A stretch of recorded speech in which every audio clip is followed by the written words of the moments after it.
네, 호사카 유지와 김경련의 일본 저격. 지금 이제 메인 코너인 일본 저격 시간인데요. 오늘 그 첫 번째 시간입니다. 드디어 이제 호사카 교수님하고 그 일본에 대해서 본격적으로 저격하는 그런 시간인데요. 교수님, 그럼 오늘은 일본의 어떤 것을 저격해 볼까요? 거기 지난 3월 31일이었죠. 네, 일본의 검정 교과서, 네, 그 검정 교과가 발표되었는데 네, 거기에서 30전 정도의 고등학교 네, 교과서인데 네, 거기에 그 독도가 일본의 네, 고유 용도다 네, 이렇게 쓰여졌죠. 거기에 대해서 네. 오늘은 적용해 보겠습니다. 음, 네, 그렇군요. 그 일본 교과서에서 뭐 이렇게 그 독도가 일본의 고유 영토다, 뭐 이렇게 얘기한 것은 뭐 그렇게 새로운 사실은 아닌데요. 네. 근데 뭐 이번 교과서는 도대체 기존 교과서에 비해서 어떤 것이 특별히 더 문제라고 생각하십니까? 예, 먼저 독도가 일본 네, 영토다라는 것이 일본 정부가 나서서 본격적으로 쓰게 하기 시작한 것은요, 네, 2008년이 시작이었어요. 그 이전에는 교과서 하나 둘 정도는 예, 독도가 일본 영토다 이렇게 쓰기는 했지만 음, 전체적으로는 그런 경향이 없었어요. 이유는 네. 학습 지도 요령에 독도에 대해서 써야 한다라는 게 네. 없었기 때문이었죠. 2008년이면 누가 정권을 잡고 있을 때였습니까? 예, 그 일본에서는 후쿠다 야스오라는 전이었고 네, 한국에서는 이명박 대통령이었습니다. 네, 네, 그러나 그때 일본의 사회과 중학교 사회과 학습 지도 요령 해설서에 독도에 대한 한일 간의 문제도 정확하게 써야 된다라는 네, 문장이 들어가요. 그 네. 문장을 넣어야 한다라고 결정한 것은 2005년까지 있었던 고이즈미 정권 때였습니다. 네. 고이즈미 정권의 관방 장관을 오래 했던 사람이 아베 신조 아, 전 일본 총리였기 때문에 아베가 거기에서 거, 나오는군요. 예, 예. 거기서 그때도 거의 아베 정권이었다고 생각하시면 돼요. 음, 고이즈미 정권도요. 음, 예, 그래서 그 2008년에 결과가 그렇게 음, 나왔고 음, 실제적으로 그때는 학습 지도 요령이었기 때문에요. 네, 학습 지도 요령 해설서에 네. 뭔가 지시가 나오면 3년 후에 아, 교과서에 실제적으로 쓰여집니다. 그러니까 2005년도에 그 지시가 나와서 8년이 2008년도부터 이게 실행이 되는 거군요. 됐고, 예. 네, 그거는 학습 지도 요령이었기 때문에 그 다음에 네, 또 3년 사실 네, 갔어요. 네. 실제 교과서에 나오는 것은 아, 2011년부터였습니다.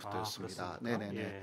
네, 그때 이후 독도는 일본 영토다 혹은 일본의 고유 영토다라는 것이 많아지기 시작했죠. 네. 네. 이번에는 36개 있는 사회과학 교과서 중 음. 30개, 그럼 거의 예, 다라고 얘기해도 되겠네요. 예. 6개는 역사 교과서에는 오히려 음. 좀 실리지 않은 게 좀 있었어요. 그럼 역사 교과서가 아니고 그럼 이번에 그 실린 것은 뭡니까? 예. 지리하고 현대 아, 사회, 지리.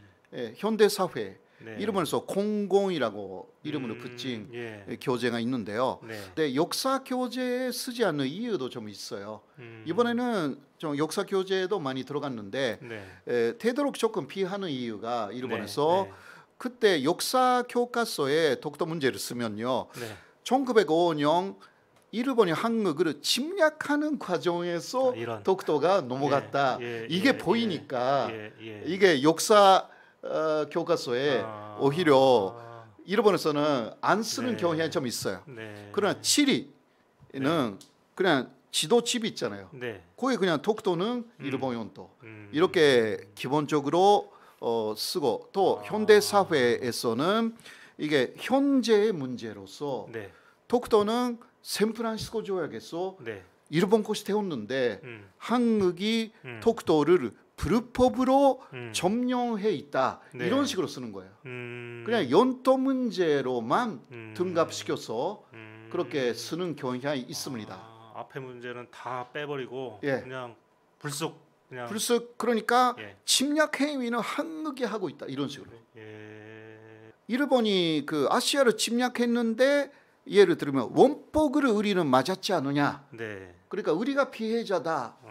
그거 많이 하잖아요. 진주만 공격은 빼버리고 그러니까 원폭 맞은 것만 많이 간주하는 경향이 없지 않아 있잖아요. 이런 거랑 약간 비슷해요. 그러니까 독도 문제는 한국이 일본을 침략한 것이다 이거예요. 이 메시지가 극우 정권, 아베 정권 때는 강하게 됐죠. 그리고 그런데 일단 우리는 그 이명박 정권 때 그 학습 지도 요령이라는 것이 나왔고요. 그때 한일 간에 상당한 갈등이 있었습니다. 그리고 또 하나 그때 문제가 좀 있었거든요. 이명박 대통령 때 일본이 미국 쪽에도 작업을 했어요. 작업을요? 미국의 지명위원회라는 곳이 있는데요. 지명위원회의 사이트에 독도는 그때까지는 한국 영토로 쭉 기재되어 있었어요. 그런데 일본이 로비를 해가지고 일주일만 독도가 한국 영토라는 게 사라져 버렸어. 일주일만이요? 일주일만이었어요. 왜냐하면 이명박 대통령이 그때 부시 미국 대통령에게 직접 부탁을 해가지고 원산 복귀를 원했기 때문에. 이명박 대통령이 그렇게 좋은 일도 했단 말입니까? 그게 그러니까 지금까지는 그 이후는 그런 일본의 잔랑 같은 것은 미국에서는 조금 못하고 있는 상황인데요. 아무튼간에 2008년에는 그런 교과서 문제도 그렇고 미국 지명위원회에 독도가 한국 영토로 쭉 쓰여져 있었던 것이 일주일만 사라지는 그런 사건도 있었어요. 일본이 권세를 엄청나게 가했어요. 그런 일도 있었군요. 그 이후 민주당의 하토야마 총리 때는 오히려 우리에게 조금 그 유화적으로 나와가지고요. 그때 고등학교 학습 지도 요령에는 독도 문제를 안 쓰게 했어요. 그때는. 그러나 2018년에는 고등학교 학습 지도 요령에 독도를 일본 영토로 써라라는 게 나왔기 때문에 3년 후인 올해죠. 2021년 교과서에 독도가 일본 영토로 또 나왔습니다. 근데 현재는 그 초등학교, 중학교, 고등학교에서 거의 모든 사회과 교과서에서 독도는 일본 영토 혹은 일본의 고유 영토 이런 식으로 기재가 됐습니다. 하토야마 유키오 총리는 저희가 이 서대문 형무소에 가서도 무릎 꿇고 반성하고 그렇죠. 그랬던 기억이 있어서 상당히 인상이 좋게 남아 있는 사람인데요. 그렇죠. 상당히 그 흥미로운 그런 구절이 있네요. 하토야마 총리하고 제가 같은 고등학교예요. 그렇습니까? 대학교도 같습니다.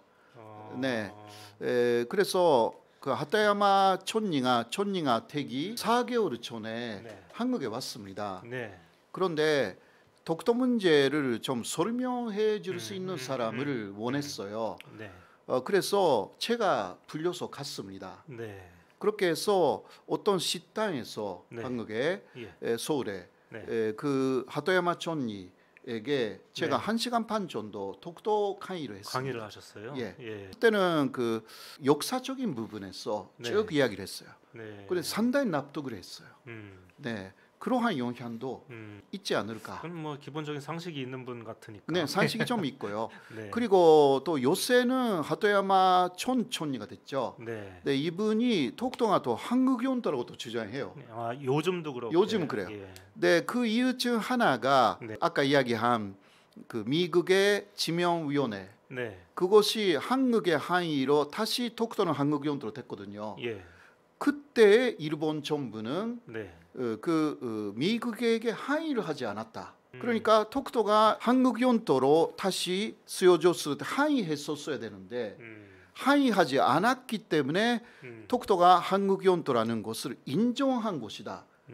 그러니까 독도는 한국 영토다. 요새 그렇게도 하토야마 총리는 이야기를 해줘요. 항의를 안 한 게 아니라 항의를 못 했겠군요. 그렇죠. 그때 좀 그런 게 있어서 오늘 참고로 말씀드렸습니다.